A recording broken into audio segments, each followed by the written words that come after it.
धान खरीदी केंद्रों में उपज लेकर धीरे धीरे पहुंचने लगे किसान।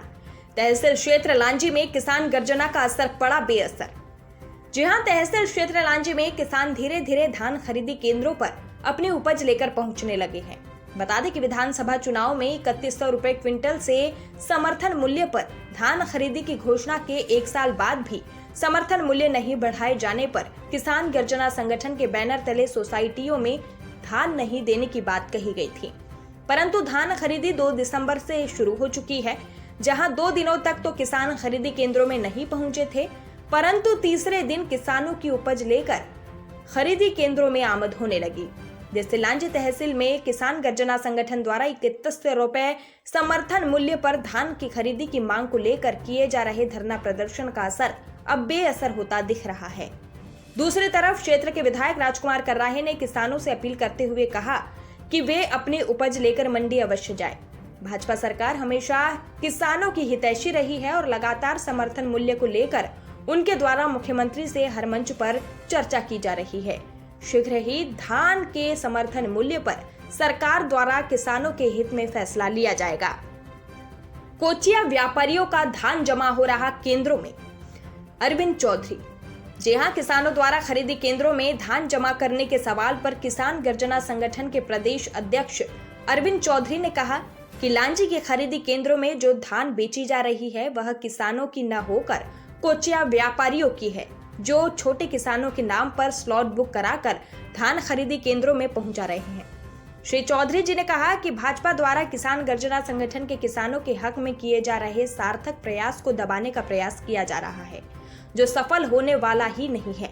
किसानों के हक के लिए हमारे द्वारा धरना प्रदर्शन किया जा रहा है ताकि उन्हें 3100 रुपए समर्थन मूल्य मिल सके। लांजी से पवन कश्यप की खास रिपोर्ट। सर आपका? द्वारका प्रसाद महेश्वरी केंद्र प्रभारी पालडोंगरी केंद्र प्रभारी। तो ये जैसे कि अभी किसान गर्जना का आंदोलन चल रहा है, तो क्या किसान यहाँ तक पहुँच पा रहे हैं? कुछ किसान पहुंचे पर बहुत लोग तो प्रभावित हुए इसमें से कुछ किसान आए, 2-3 किसान बस। आज ही आए हैं क्या? आज ही आए, कल नहीं आए थे। हाँ। आज से आना चालू है। कितने किसान आए हैं आज? 3 किसान हैं। कितनी धान खरीदी हुई इनसे? लगभग आज अभी काटा होने को है। पर चालू हो गया। मेरा परिचय है सर, मैं धान खरीदी प्रभारी सेवा सहकारी समिति दहेगांव पालडोंगरी कैंप। अच्छा, जैसे कि आज तीसरा दिन है धान खरीदी केंद्र का और किसानों के द्वारा जो आंदोलन किया जा रहा है जी, तो अभी तक कितने खरीदी हुई है? अभी तक के तो खरीदी एक भी नहीं हुई सर। 3 किसानों का आज धान आया है, उसमें एक किसान का धान अभी अपन धान उसका खरीदी करेंगे। आज 3 किसान पहुंचे हैं जी। तो क्या प्रभाव दिख रहा है आपको कि जैसे आंदोलन हो रहा है किसानों का, तो किसान नहीं पहुंच रहे हैं ज़्यादा? अब इसका पता नहीं सर, पर अभी तो नहीं आए। 61 लोगों का हमारे पास में स्लॉट बुक हुआ है। कितने धान अभी खरीदे हैं आपने? अभी एक भी धान खरीदी नहीं की है सर। आज 3 किसान पहुंचे हैं बस तीसरे दिन में। ठीक भैया, जैसे कि अभी धान खरीदी का समय चल रहा है और किसान धान खरीदी के लिए दूसरी तरफ विरोध कर रहे हैं किसान गर्जना संगठन के साथ में कि रेट को लेकर के सरकार के खिलाफ में, तो क्या है पूरा मामला? देखिए कि ये सही है कि धान की खरीदी पिछले वर्ष भी हमारे यहाँ पर हुई है और इस बार भी हुई है। और बालाघाट जिला हमारा पूर्ण रूप से धान उत्पादक क्षेत्र है और ऐसी स्थिति में लोग जो है, हमारे किसान भाई जो हैं, अभी अब धान कटाई के बाद में अपना पूरा जो धान है वो सोसाइटी में लेके जा रहे हैं, केंद्रों में लेके जा रहे हैं। वहीं संगठन के द्वारा बताया जा रहा है कि जो धान लेके वहाँ पहुँच रहे हैं मंडी में, वो एक प्रकार से कोचिया लोग पहुँच रहे हैं लेकर के, किसान नहीं जा रहे हैं। नहीं, अभी तो मेरी कुछ किसानों से बात हुई और सोसाइटी और कैंप में बात हुई, तो उन्होंने कहा कि नहीं साहब, हम पूरा ध्यान रखे हुए हैं इसमें किसान ही आए और किसान ही आ रहा है।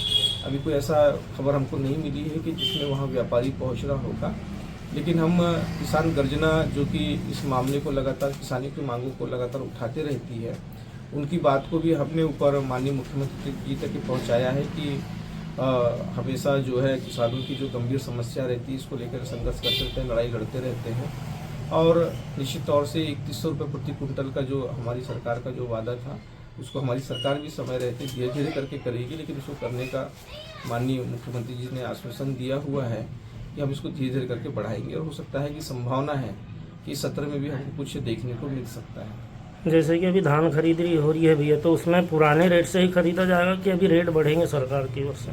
नहीं, अभी तो देखिए जो समर्थन मूल्य केंद्र सरकार ने तय किया हुआ है उसी रेट से ही धान की खरीदी होगी। अब सरकार जो बोनस देना चाहेगी, राज्य सरकार उस पर क्या बोनस निर्धारित करती है वो हमको आने वाले समय में पता चलेगा। जिले के ऐसे कई विधानसभा क्षेत्र में जैसे धान खरीदी लेकर के किसान धान लेकर नहीं पहुंच रहे हैं केंद्रों में, तो लांजी क्षेत्र में क्या ऐसे हैं जहां पहुंच नहीं पा रहे हैं किसान? नहीं, हमारे यहाँ पे तो लगभग सभी किसान जो हैं केंद्रों में जा रहे हैं और धान की बिक्री भी कर रहे हैं, और लगातार हमारे यहाँ पर खबर मिल रही है कि धान बड़ी संख्या में आ रही है, तो केंद्र हमारे पूरी तरह से संचालित है। आपकी तरफ से क्या अपील देना चाहेंगे? मैं तो किसान भाइयों से ये कहना चाहता हूँ कि जिस तरह से उनका बैंकों का, सोसाइटियों का कर्जा रहता है, तो भ्रमित ना हो और अपना धान सोसाइटियों में और कैंप पे दें। हम किसान गर्जना के भी भाइयों से कहना चाहते हैं, हम उनके साथ खड़े हैं, उनकी आवाज़ को जो वो संघर्ष कर रहे हैं, इस तौर से किसानों के लिए ही संघर्ष कर रहे हैं। तो मेरी ओर से संदेश है कि हम किसान गर्जना के भाइयों के साथ में भी हम खड़े हैं और उनके साथ में मिलकर के हम ऊपर अपनी सरकार तक की उनकी बातों को पहुँचाएँ।